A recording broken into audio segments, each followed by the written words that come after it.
अहमद अपनी साइकिल पर दादा के दाएं बाएं चक्कर लगा रहा था। उसने फखरिया अंदाज में दादाजी से कहा, दादाजी, अगर आप में हिम्मत है तो मुझे साइकिल चलाकर दिखाइए।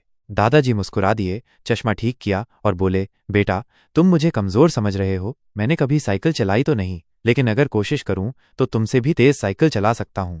अहमद ने दादा को चैलेंज किया, तब मानूंगा जब आप मुझे साइकिल चलाकर दिखाएंगे। दादा ने कहा, चैलेंज कबूल है, 3 दिन बाद मिलते हैं।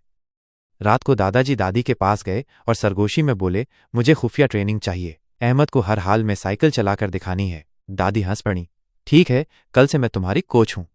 अगली सुबह दादाजी फजर के वक्त चुपके से साइकिल निकालकर गली में निकले, लेकिन जैसे ही उन्होंने पैडल मारना शुरू किया, एक बिल्ली अचानक सामने आ गई और वो गिरते गिरते बचे। दादी ने हंसते हुए कहा, पहला सबक, रास्ता देखकर साइकिल चलाओ। कुछ देर दादा धीरे धीरे साइकिल चलाने की ट्रेनिंग करते रहे।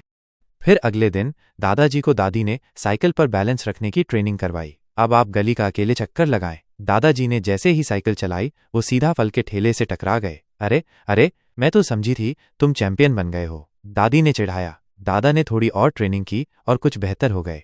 अहमद को लगा था कि दादाजी हार मान लेंगे, लेकिन वो रोज सुबह दादी के साथ कहीं जा रहे थे।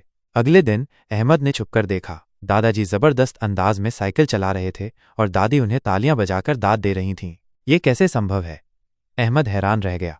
शाम को अहमद दादा और दादी के पास गया और उन्हें बताया, मैंने दादा को पार्क में साइकिल चलाते देख लिया है। आपने तो कमाल कर दिया दादाजी, आप जीत गए। सब मुस्कराने लगे।